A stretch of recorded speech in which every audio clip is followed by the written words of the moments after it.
Welcome to Learning Life Content. Please like, share, comment and subscribe. Your support helps us grow and motivates us to bring you more fascinating and enriching stories. As Valentine's Day approaches, our thoughts often turn to a familiar, if rather diminutive figure.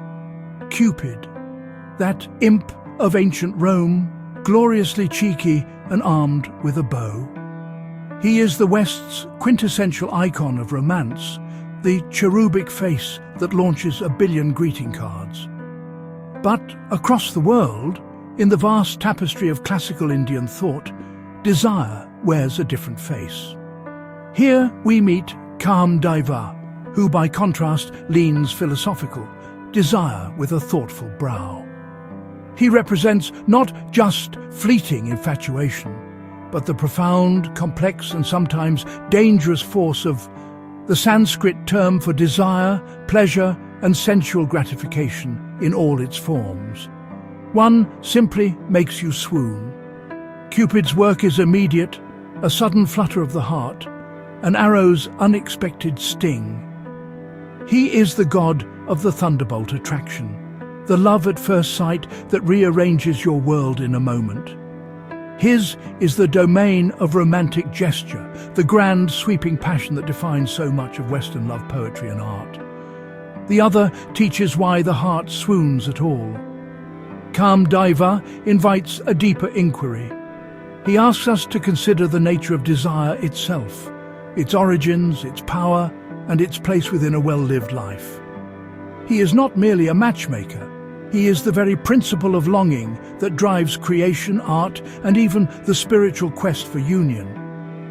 To understand Cupid, we must look to Rome, and before that, to Greece. He is Rome's picture book rascal, chubby, winged, and aimful. This popular image, however, is a later, more sentimental version of the Greek god Eros, who was often depicted as a slender, handsome youth, a primal, formidable force of nature, not just a playful child. Winged, of course, because love is famously fickle and can fly away as quickly as it arrives, and mischievous, forever plotting. He is the son of Venus, the goddess of love, and Mars, the god of war, a parentage that perfectly explains his dual nature.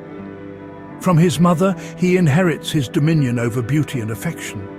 From his father, his aggressive, often chaotic and sometimes cruel methods.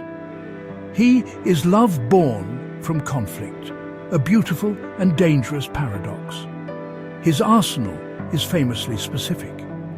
His golden arrows, sharp and gleaming, spark instant, mutual infatuation. Love at first, startled glance. To be struck by one is to be filled with an irresistible passion for the first person you see.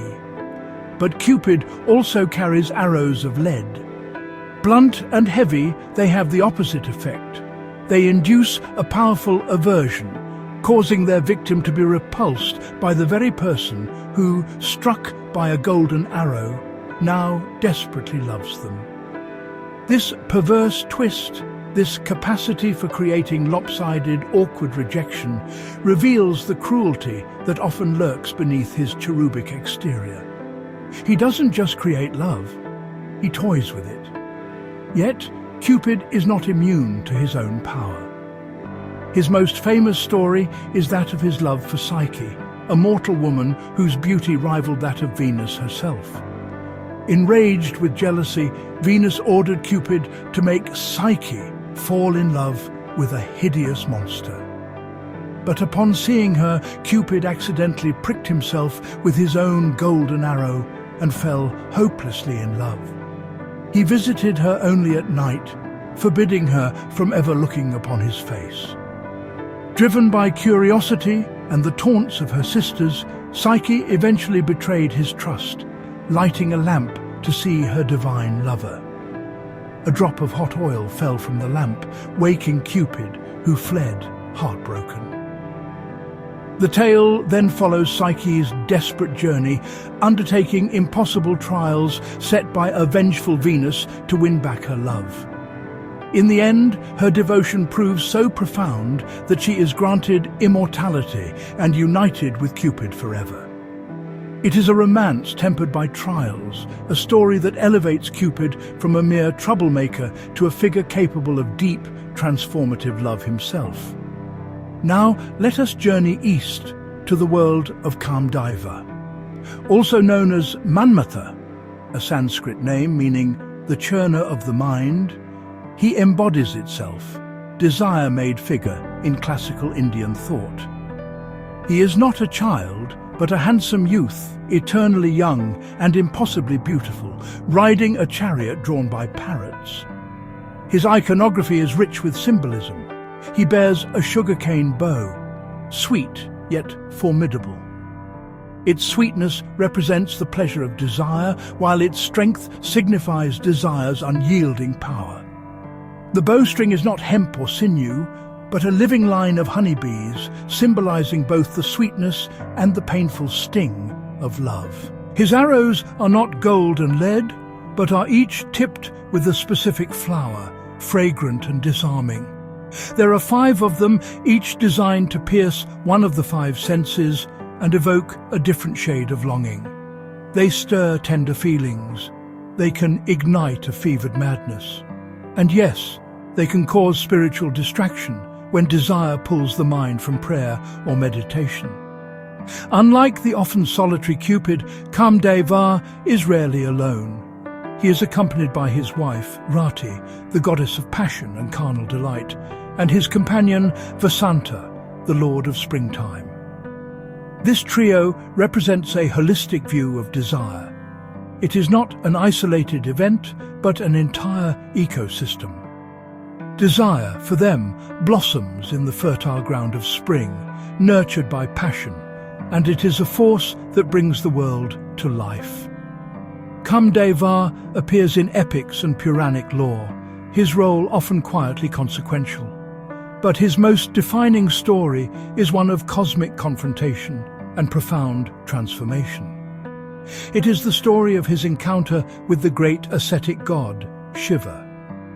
The gods needed Shiva to fall in love with the goddess Parvati, so that their union could produce a son capable of defeating a powerful demon. But Shiva, grieving the loss of his first wife, was lost in a deep, world-negating meditation. No one dared disturb him. So the gods turned to Kaamdeva, commissioning him to strike Shiva with an arrow of desire. Knowing the immense danger, Kaamdeva accepted his duty for the sake of the world. He fired his arrow, and for a fleeting moment Shiva's meditation was broken. His gaze fell upon Parvati, and a flicker of desire was kindled. But enraged at being disturbed, Shiva opened his third eye, the eye of spiritual insight and destruction. He is burned to ash by Shiva's gaze, purpose meeting ascetic fire. But desire cannot truly be destroyed. At the desperate plea of the gods and of his grief-stricken wife Rati, Shiva relented. He allowed Kaamdeva to be reborn, yet he returns bodiless as Ananga, the one without a body. He becomes the felt tug of desire without a face, an invisible pervasive force that exists everywhere. This story is profound. It suggests that while raw, untamed desire can be destructive, desire itself is essential. When disciplined and channeled, it is no longer an obstacle to spirituality, but a part of it. Kaamdeva's fate illustrates a core philosophical tension, the relationship between worldly desire and spiritual liberation. So, what does this comparison tell us? Bottom line, Cupid plays at romance. Winks, bouquets, theatrical timing. He is the patron of the romantic comedy, the sudden crush, the dramatic gesture. His influence is everywhere in Western culture, a symbol of a love that is often external, playful, and focused on the pairing of two individuals, and at art, endlessly. From the frescoes of Pompeii to the poetry of Shakespeare, he is a constant adaptable muse.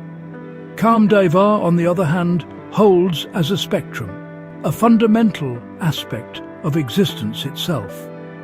In Hindu philosophy is one of the four legitimate goals of human life, alongside righteous conduct, material prosperity, and spiritual liberation. It is a sensual impulse, an ethical choice, and a life-affirming drive.